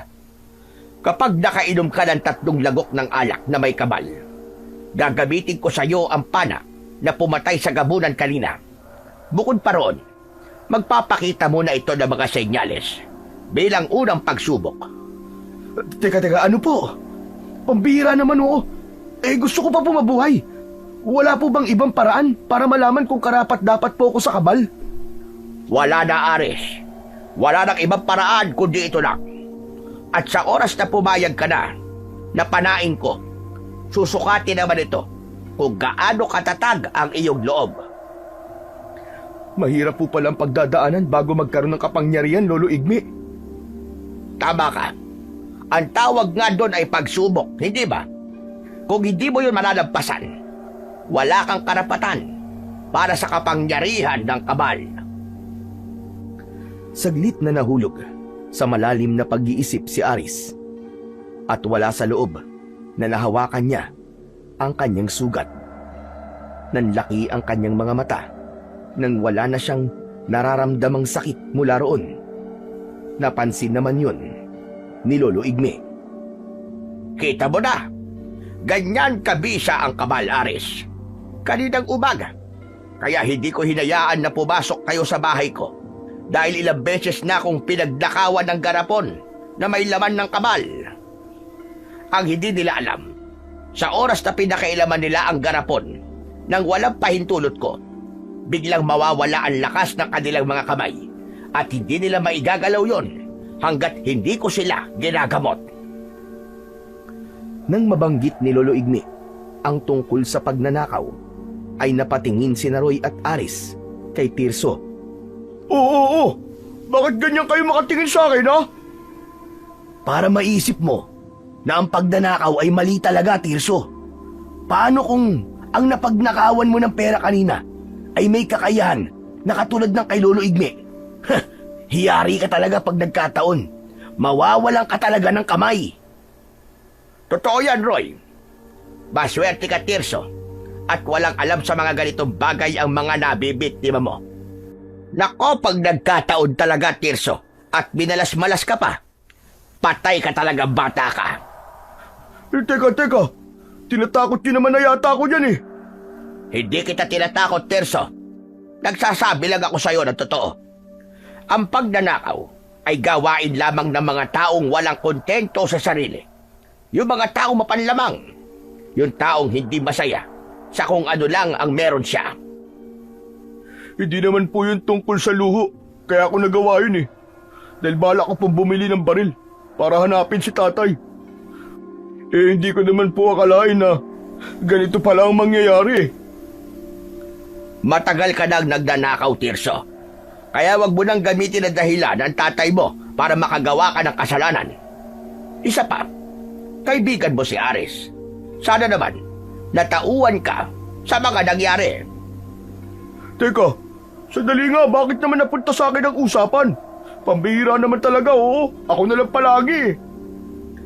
Maya-maya pa ay biglang nagsalita ang binatang si Aris at nagpasya na handa na siyang subukan ang kabal na sinasabi ni Lolo Igme. Lolo Igme, sige ho, payag na ako. Gagawin ko na po ang sinasabi nyo. Handa po akong uminom ng alak. Gusto ko pong subukan ang bisa ng kabal. Sigurado ka na ba dyan, ha, Aris? Opo, kailangan ko po itong gawin para sa mga taong kailangan nating iligtas. At lalong-lalo na para sa mga magulang ko. Sus! Sigurado ko na wala ka naman magagawa. Puro ka lang yabang eh. Sinasayang mo lang ang oras ni Lolo Igme. Dahil sa sinabing yun ni Tirso, hindi na nakatiis si Roy. Lumapit ito kay Tirso. Ang mahalaga, Tirso, sinusubukan ni Aris kung paano siya makakatulong sa maayos sa paraan. Hindi kagaya mo na magnanakaw para lamang makahanap ng solusyon sa problema. Para saan ba ang ginagawa mo, ha? Hindi ba't idinamay mo pa nga si Aris sa kalokohan mo? Lintik ka? Teka, sandali nga. Bakit niyo ba ako pinagtutulungan? Kanina pa yung nangyari ah. Tapos na yun. Pinagsasabihan ka lang ni Roy, Tirso. Totoo ang sinasabi niya, kaya manahimik ka na lang. Hindi ko kailangan yun. Sige na, pagkampihan na kayo dyan. Ang hirap sa inyo eh. Palaging ako na lamang ang masama sa paningin nyo. Ang mabuti pa, magkanya-kanya na lang tayo. Teka, saan ka pupunta, Tirso? Huwag kang lumabas. Delikado pa ang umuwi. Wala na akong pakialam kung lapain pa ako ng mga gabunan. Ang mahalaga, hindi ko na makita ang mga pagmumukha ninyo. Nakakabwisit kayo. Hindi na napigilan ni Lolo Igme si Tirso nang umalis ito sa bahay. Naiwan ang tatlo na nag-aalala sa kaligtasan ng kaibigan. Paano na? Umalis na po si Tirso. Baka mapahamak po siya, Lolo Igme. Pabayaan mo siya, Aris. Masyadong matigas ang ulo niya. Kung siya nga na mismong may katawan, hindi nag-aalala para sa kanyang sariling kaligtasan, tayo pa kaya? Wala na tayong kasalanan kung merong mangyaring masama sa kanya. Hala, sige na, Aris. Maghintay ka rito at kukuha lang ako ng alak sa aparador ko. Saglit lang. Saglit na umalis nga ang matanda at pagbalik ay hawak na nito ang isa pang garapon na may laman na kulay pulang likido. Inilapag muna ng matanda ang garapon sa ibabaw ng lamesa, saka naglagay ng alak sa baso at iniabot kay Aris. Sige na, inumin mo na itong alak. Nag-aalangan na tinanggap ni Aris ang baso, saka diretsyong ininom yun. 3 lagok ang ginawa niya, saka muling ibinigay kay Lolo Igme ang baso. Pakiramdaman mo at sarili mo. Sa oras na bigla ka mahilo, sabihin mo agad sa akin. Ngunit kung ang mararamdaman mo naman ay pag-iinit ng katawan at pananakit ng balat, ang ibig sabihin nun ay karapat-dapat ka sa kabal. Habang pinakikiramdaman ni Aris ang alak sa loob ng kanyang tiyan, si Roy naman ay matyagang naghihintay sa reaksyon ng katawan ng kanyang kaibigan. Ganon din si Lolo Igme na bakas ang pag-aalala sa muka. Ilang sandali pa ang lumipas ay naramdaman ni Aris ang pag-iinit ng kanyang buong katawan, maging ang kanyang tenga, kasunod ng pananakit ng kanyang balat. Namula ng gusto ang mukha ni Aris na animo ay mansanas. Nang makita yun ng matanda ay gumuhit ang ngiti sa labi nito. Magaling, Aris. Ngayon, na nalampasan mo na ang unang pagsubok, subukan naman natin ang pana para malaman kung taglay mo na ang proteksyon ng kabal na sinasabi ko. Hala, sige, tumayo ka. At hayaan mong tumama ang palaso sa katawan mo. Huwag kang iilag. Bahagi pa rin ito ng pagsasanay. Kinuha na nga ni Lolo Igme ang pana nito. Taka itinutok yun Sa nakatayong si Aris, binitiwan nito ang pisi at tumama ang palaso sa mismong dibdib niya. Nakita niya na hindi nga tumalab ang talim ng pana sa kanyang balat. Nahulog lamang yon na parabang tumama yon sa isang goma. Si Roy, na hindi makapaniwala sa nangyari, ay napatayo at lumapit sa kaibigan na nakanganga. Tinignan nito ang balat ni Aris. Hala! Totoo nga! Ang astig naman! Ang lupit, tol! Teka! Paano nangyari yun? Hindi tumalab sa'yo, tumalbog lang! Dahil bumalot na sa kanyang katawan ang enerhiyang nagbumula sa kabal na nagbigay ng proteksyon sa kanya. Lolo Igme, nagawa ko. Nalampasan ko po mga pagsubok. Ang galing! Oo, Aris. Nagtagumpay ka. At sa wakas, natagpuan ko na ang papalit sa akin pagdating ng araw. Pabihira buhay to, oo. Hindi ko inaasahan na tatanggapin ka ng kabal. Nagkaroon ka na ng kapangyarihan at dahil doon, sa'yo na itong garapon ng alak. Pati na rin itong pana. Pagkatapos mag-usap ng tatlo sa mga dapat nilang gawin, ay nagpahinga na sila at natulog. Kinabukasan ay agad silang nagpaalam kay Lolo Igme upang bumalik sa kanilang bahay. Habang naglalakad ang may kaibigan, ay pinagmasdan ni Aris ang hawak niyang pana at 2 garapon. Saka itinuon ang atensyon sa kanilang dinadaanan. Ngunit biglang tumigil sa paglalakad ang kaibigan niyang si Roy. Tol, tignan mo oh. Maraming tao sa unahan ng daan natin. Ayun oh. Halika, tignan natin, Roy. Bilis!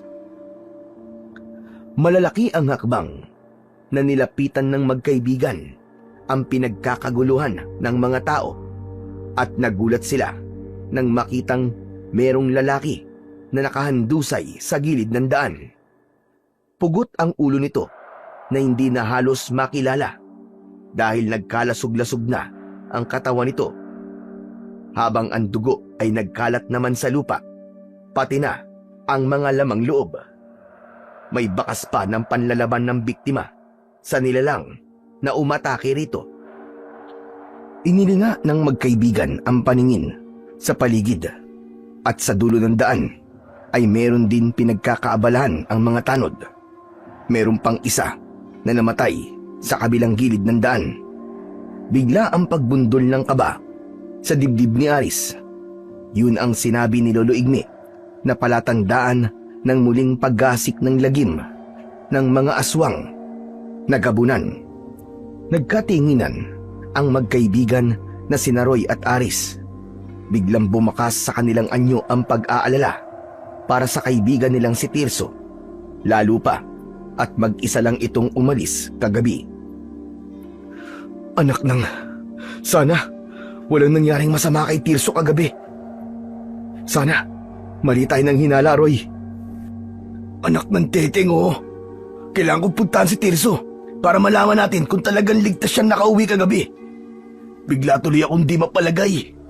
Sana nga, nagkakamali lang tayo ng iniisip. Mabuti pa nga, puntahan mo siya sa bahay nila. Tiyakin mo na nandun siya. Sige na. Tara na, tol. Umalis na tayo rito. Nagmamadali na umalis ang dalawa sa lugar na yon. Pagkalipas ng ilang minutong paglalakad, ay narating nila ang bahay ni Aris.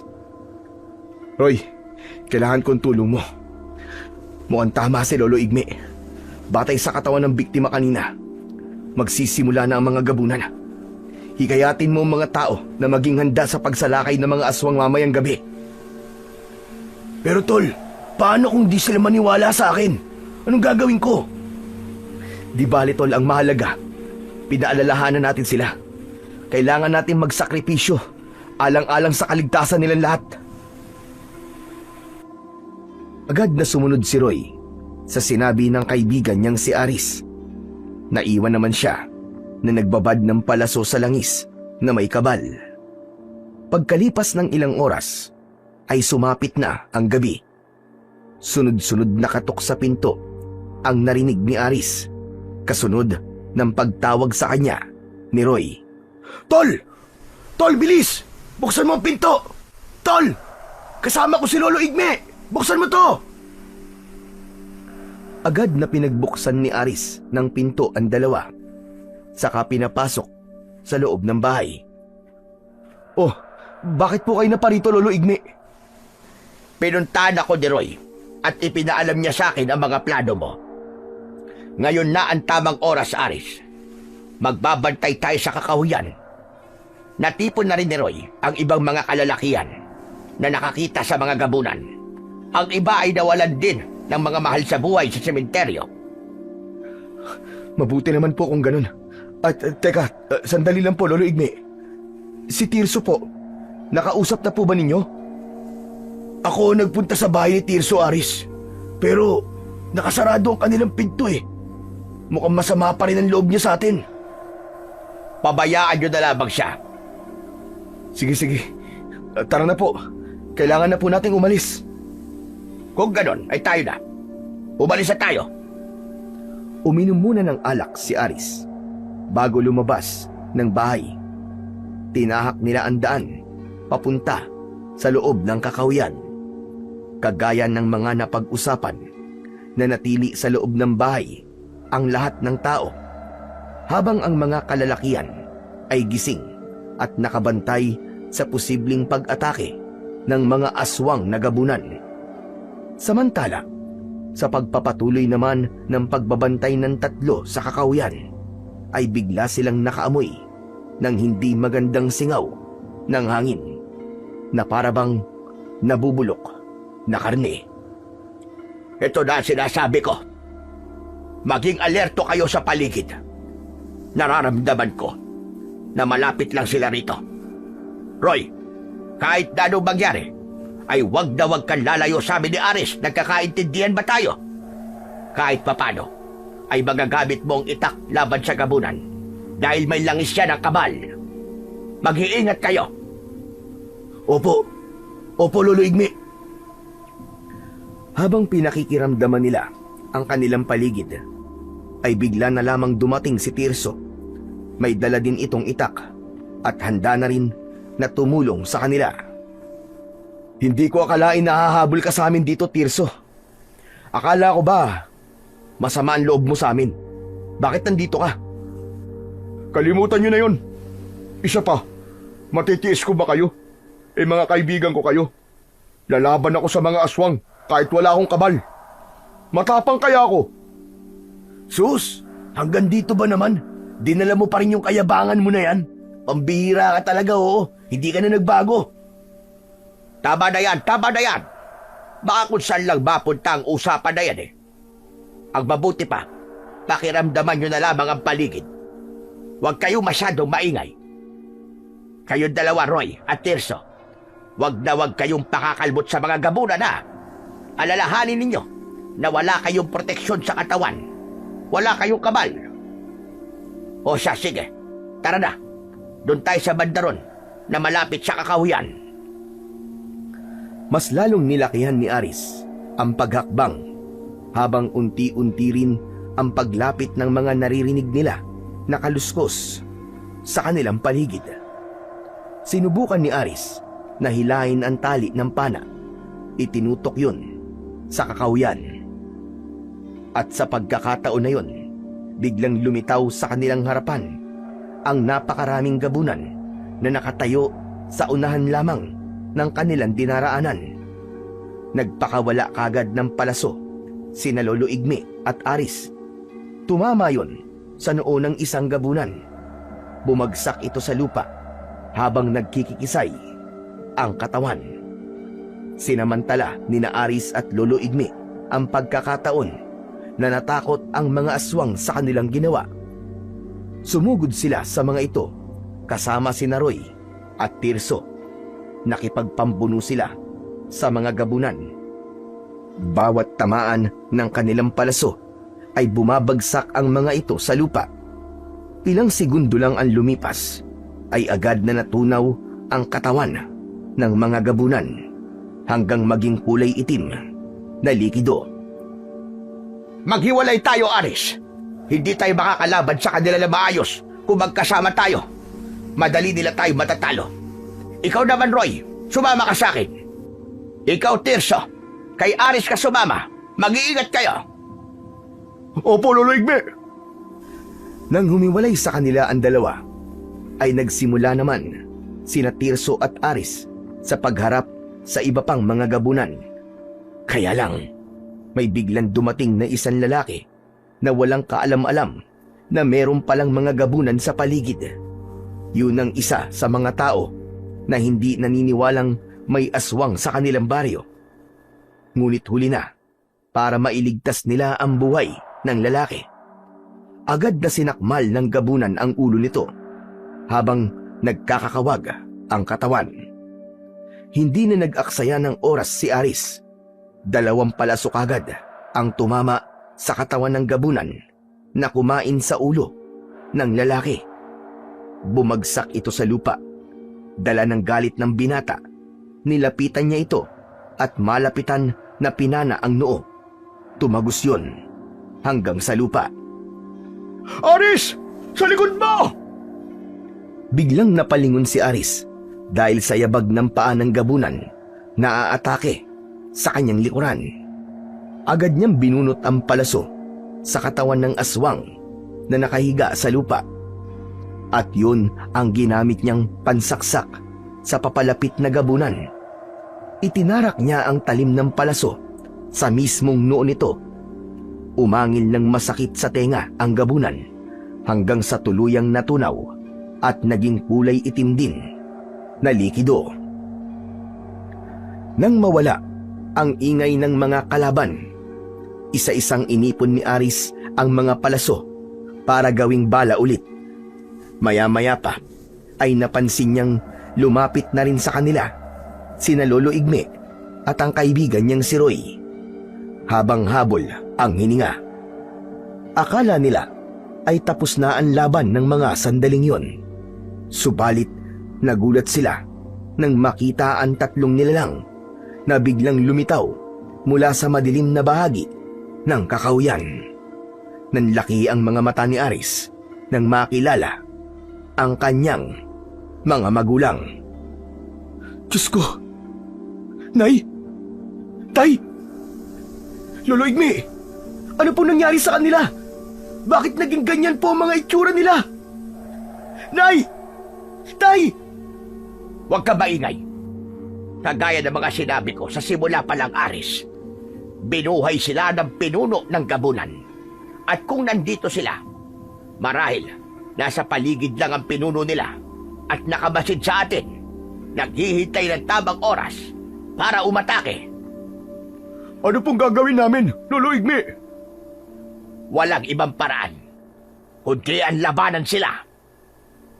Teka. Kalokohan to eh. Imposible po ang sinasabi niyo, Lolo Igme. Hindi ko po magagawang sakta ng mga magulang ko. Hindi ko kayang gawin yun. Siya nga naman po, Lolo Igme. Wala na po bang ibang paraan? Wala nang ibang paraan, Roy. Wala na silang pakiramdam dahil matagal na silang patay. Kumikilos na labang sila dahil sa utos ng pinuno nila. Hindi magtatagal.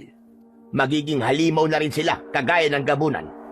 Kaya kung mahal nyo ang mga magulang nyo, gawin nyo kung ano ang nararapat para hindi sila tuluyang makagawa ng kasamaan at magamit ang kanilang katawan sa paghahasik ng lagim.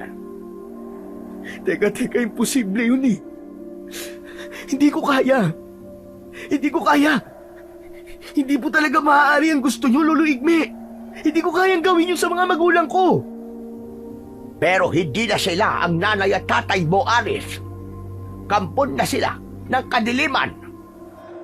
Naluluwa ang mga mata na napatingin na lamang si Aris sa itsura ng kanyang mga magulang. Nang mga sandaling yon, ay hindi malaman ni Aris ang kanyang gagawin. Gulong-gulo siya. Nagkakatinginan sila ni Tirso dahil maging ito ay nalilito na rin sa mga nangyayari. Habang si Lolo Igme ay itinaas ang pana at tinutukan ang tatlong nilalang na dahan-dahan na humahakbang papalapit sa kanilang kinaroroonan. Habang lumalapit ang mga ito, ay unti-unti na rin na nagbago ang mga anyo nito. Isang tagpo na mas lalong nagpahirap sa kalooban ni Aris. Hindi. Hindi maaari to. Nay, tay ako to. Tay, huwag kayo lalapit. Nakikiusap po ako sa inyo. Ako po ang anak nyo, tay. Nay, ako po to si Aris. Anak nyo po ako. Nay, tay, huwag niyong gawin to. Aris, sa tingin ko tama ang sinabi ni Lolo Igme. Hindi na nila kayo makikilala dahil hindi na sila mga magulang nyo. Isa na silang halimaw. Isa na silang gabunan. Kapag hindi pa kayo kumilos, tayo ang papatayin nila panigurado. Wala lang ibang paraan, kundi ang labanan sila at patayin. Sige na, bilisan nyo na. Kailangan nyo silang tapusin. Pagkasabi nun ni Lolo Igme, ay mabilis nitong binitiwan ang tali ng pana, kasabay ng pag-atake ng mga ito sa kanila. Nagbago rin ang anyo ng mga ito at bumuka ang malalaki nitong bunganga. Wala na ngang nagawa ang binatang si Aris, kundi ang patamaan din ng palaso ang kanyang mga magulang. Tinamaan ng kanyang ina sa dibdib at tumagos yun hanggang sa likod, habang ang kanyang ama ay pinatamaan naman niya ng palaso sa gitna ng ulo nito. Magkakasabay ang mag-asawa na bumagsak sa lupa, habang si Mang Ipi naman na tatay ni Tirso ay hindi nito magawang saktan. Kaya naman si Lolo Igmina ang pumanak kay Mang Ipi. Kaya naman, nang tuluyan nilang napabagsak ang mga ito, ay lumapit sina Aris sa kanyang mga magulang. Pareho silang umiiyak ni Tirso, habang si Roy naman ay nakahawak sa balikat ng dalawa nitong kaibigan. Maya-maya pa ay biglang lumakas ang hangin. Ang kanina na pag-iyak ni Tirso ay biglang napalitan ng malalakas na halakhak. Napaatras kagad si Lolo Igme at itinutok ang pana kay Tirso. Aris! Roy! Lumayo kayo sa tabi niya! Pambihira! Bakit hindi ko kagad naramdaman ang presensya niya? Hindi na siya si Tirso!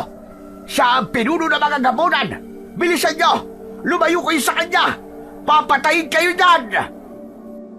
Dahil sa pagkabigla ay hindi kagad nakakilos si Aris, kaya nasakal kagad siya ni Tirso. Ganon din si Roy na nabitiwan pa ang hawak-hawak na itak dahil sa labis na takot. Ang tatanga niyo talaga. Ang dali niyong pasakayin sa lahat ng pagpapanggap ko. Pinatay ko na ang kaibigan niyo nang gabing umalis siya sa bahay ng matandang Igme. Hindi niyo ba nakilala ang katawan ng kaibigan niyo na basta ko nalang iniwan sa gilid ng daan? Mga wala talaga kayo kwenta. Mga inutil. Hayop ka! Hayop kang gabunan ka! Magbabayad ka! Demonyo ka! Kayo ang magbabayad sa akin. Lalo pa ngayon na nalaman ko nang taglay nyo ang kapangyarihan ng kabal. Pero hindi nyo ba alam na meron din kayong kahinaan na magagamit ko laban sa inyo? Kung hindi kayo maaaring tablan ng mga sandata dahil makulat ang inyong balat, sasakal ko kayo papatayin. Ito na ang magiging katapusan ng ipinagmamalaki niyong kapangyarihan. Bitiwan mo sila, hayop ka, demonyo ka! Kung hindi, patatamaan ko ng palaso ang ulo mo! Sinasabi ko sa'yo, hindi ako nagbibiro! Subukan mo, tanda! Subukan mo! Patamaan mo ko ng palaso. Tignan ko lang kung tatablan ako ng walang kwenta mong pana. Hindi na nga nag-aksaya ng oras si Lolo Igme. Agad nitong pinatamaan ng palaso ang noo ng kalaban. Ngunit tumigil lamang yon sa ere. Wala ka nang magagawa, tanda. Nakalimutan mo na ba na taglay ko ang kapangyarihang itim? Kaya naman, ibabalik ko sa'yo ang panang pinakawalad mo. Saluin mo, tanda! Mula sa harapan ni Tirso ay bumaling ang palaso paharap kay Lolo Igme. Kasing bilis ng hangin na lumipad yun at tumama sa dibdib mismo ni Lolo Igme. Napasigaw si Naroy at Aris nang makitang bumulwak ang dugo mula sa dibdib ng matanda na si Lolo Igme. Napaluhod sa lupa si Lolo Igme at nanginginig ang kamay na binali ang dulo ng palaso. Wala kang laban sa kapangyarihan ko kahit may taglay ka pa ng kabal. Dahil sa sandata mismo na merong pinagsamang lakas ng kadiliman at pinagbabara ng kabal ay siya ring magagamit ko sa pagpatay sa'yo. Hindi mo man lang naisip na kapag merong kang binigyan ng kapangyarihan ng kabal na matagal mong iningatan, ay siya ring magiging dahilan ng kahinaan mo. Wala kang kwenta. Inutil! Hindi! Hindi totoo yan! Demonyo ka! Totoo, Igme! Totoo! Pagmasdan mo kung paano kung papatayin sa harapan mo ang dalawang binatang ito. Pipigain ko kanilang leeg. Unti-unti ko silang dudurugin hanggang sa mamatay sila. Naramdaman ni Aris ang paghigpit ng kamay ni Tirso sa kanyang leeg. Iba ang lakas nito at ang kuko nito ay unti-unti na rin na bumabaon sa kanyang leeg. Binitiwan niya ang pana, saka inipon ang lahat ng kanyang lakas at inatake niya ng isang malakas na suntok ang kaibigan niyang si Tirso. Ngunit hindi man lang ito natinag. Maya-maya pa ay unti-unting bumuka ng malaki ang bibig nito. Tangkasa ng lulunukin ang ulo ni Aris nang biglang tumama ang palaso sa loob ng bibig nito. Sa kabila ng panghihina ay nagawa pa rin ng matanda na gamitin ang pana. Sinamantala naman ni Aris ang pagkakataon na yon.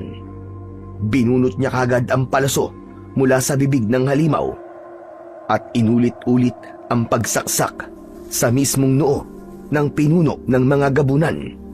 Ibinaon niya ng gusto ang palaso hanggang sa tumagos yon sa ulo nito.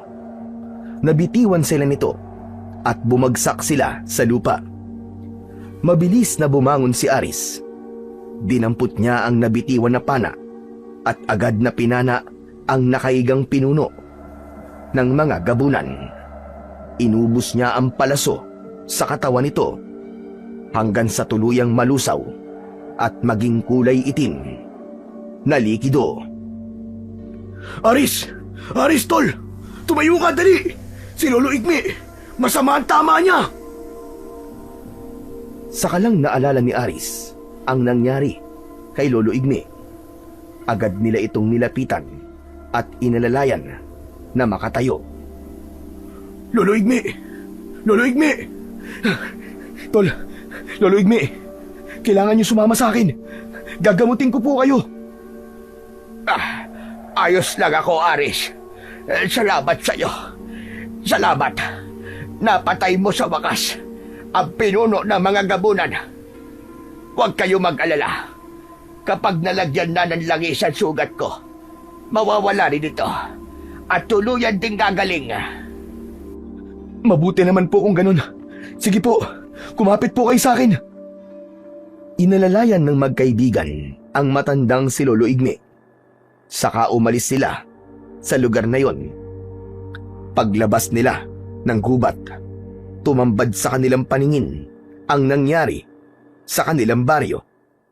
Hindi nila inaasahan na maraming gabunan pa ang naroroon at pinipilit na buksan ang pinto ng bawat bahay ng mga tao. Habang ang iba naman na kalalakihan ay iginapos ang mga gabunan na nahuli ng mga ito. Agad na sumaklolo sina Roy at Aris. Pinagtulungan nila ang mga natitirang aswang na gabunan. Tumagal halos ng kalahating oras ang pakikipaglaban nila sa mga aswang, hanggang sa tuluyan na ngang naubos ang kanilang mga kalaban at natira ang mga tao na nanghihinang napaupo sa lupa. Lahat ay hindi makapaniwala sa mga nilalang na umatake sa kanilang baryo. Nagmistulang impyerno ang lugar pagkatapos ng labanan. Pagkatapos ng madugong kaguluhan na yun, ay inalalayan na ng dalawa na makapasok ang matanda sa bahay ng binatang si Aris at ginamot nila ang sugat nito. Pinainom nila ito ng pinagbabaran ng kabal, saka nilagyan ng langis ang sugat. Ngayong tapos na ang bisyo ko, ay magpapaalam na ako sa inyo mga binata. Aba, wag naman po kayong ganyan magsalita, Lolo Igme. Hindi pa po kayo mamamatay. Matagal pa po ang buhay nyo. Si Raulo, hindi pa naman ako mamamatay. Nagpapaalam lang ako dahil babalik na ako sa tunay kong mundo. Kaya naman, kayo na ang bahala sa kubo ko. Ingatan mo ang aking kagabitan, Aris. Magmula ngayon, ikaw na ang papalit sa akin bilang isang albularyo na manunugis. Ipagtanggol mo ang karapatan ng mga mamamayan at huwag kang papayag na may mananakit sa kanila. Teka, sandali lang naman po, Lolo Igme. Naguguluhan ako eh. Ano po bang ibig niyong sabihin? Ang totoo, matagal na akong nagbabantay sa baryo na ito. Isa kong ermitanyo na naghahanap ng isang lalaking maglalakas ng loob na humingi sa akin ng proteksyon ng kabal. Sa awa naman ng Diyos, ay natagpuan kita, Aris. Yun lang ang nag-iisang misyon ko para iwanan na ang lugar na ito. Teka, Lolo Igme. Ang ibig niyo po bang sabihin taga-ibang lugar po kayo? Nakatira po kayo sa mundo ng mga engkanto, ganun po ba? Tama ka. Natumbok mo, Aris. At ngayon, na napatay mo na ang pinuno ng mga gabunan, wala nang dahilan para manatili pa ako rito. Kung ganun po, Lolo Igme, matagal na po pala kayong nagbabantay sa aming lugar nang hindi po namin namamalayan. Ganun na nga, Roy. Maraming salamat po sa inyo, Lolo Igme. Salamat po sa tulong nyo. Kung hindi po dahil sa inyo, baka matagal na pong naubos ang mga tao rito. Baka wala na rin po kami. Walang anuman yun, Aris. Ang mahalaga ay panatilihin nyo ang pagiging mabuting tao. Wag na kayong magdadalawang isip para tumulong sa iba. Ngayong nalaman mo na rin ang kahinaan ng kabal. Sa susunod, ay iiwasan mo na maulit ang nangyaring yung kanina. Kahit ako ay nagulat at hindi na naisip ang bagay na yon. Muntikan patuloy tayo. Talaga po pala na hindi sa lahat ng oras ay malakas ang kapangyarihan o agimat. Meron din silang kahinaan. Mabuti na lang po at nagawa niyo pa rin po kaming tulungan. Salamat po talaga sa inyo, Lolo Igme. Akala ko po ba, kapag engkanto po malakas at kayang lumaban po sa mga aswang? Roy, hindi naman ako ang engkanto na may taglay na malakas na kapangyarihan na katulad sa kwento ng matatanda. Isa lamang akong ordinaryong engkanto na nangangalaga sa kabal. Kung wala yon, abay mahina ako. Sa mundo namin, hari at reyna lang ang may malakas na kapangyarihan. Ganun po pala. Akala ko po kasi may taglay po kayong kapangyarihan na kaya pong pumatay sa mga aswang. Naikwento ko na sa inyo. O siya, sige na. Ako'y aalis na. Yung mga ibiniling ko ha, magpakabait kayo maigi. Ingatan nyo ang inyong baryo. Saka ingatan nyo ang kabal. Kung wala yan, wala kayong magagawa sa puwersa ng kasamaan. At higit sa lahat, manumbalik kayo sa pananampalataya sa Panginoong Diyos na siyang pinakamakapangyarihan sa lahat, laban sa lahat ng uri ng kasamaan. Mula sa kanilang harapan ay lumitaw ang liwanag. Bumalot yun sa katawan ni Lolo Igme hanggang sa maglaho ang matanda at naiwan ang isang malaking tipak ng kahoy na sa tingin ni Aris ay ang kabal na matagal nang iniingatan ng matanda. Nagkatinginan silang dalawang magkaibigan. Bagamat may lungkot sa kanilang mga mata, ay nagpasalamat sila na kahit papano ay nakasama nila ang matanda sa laban. Samantala, pagkatapos ng kaguluhan sa baryo ng Hagonoy, ay bumalik ang katahimikan sa lugar. Si Aris ang nagpatuloy sa naiwan ni Lolo Igme bilang isang albularyong manunugis. Si Roy naman ay kasakasama niya palagi at katulong sa paggamot sa mga pasyente. Madali rin natutunan ng binata ang mga orasyon dahil nakasulat yun sa iniwan na libro ng matanda.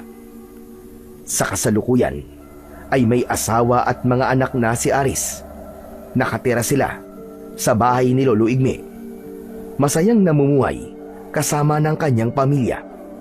Sa tuwing makikita niya ang mga pana na nakasabit sa dingding, ay naaalala niya ang naging kabutihan ni Lolo Igme sa kanya.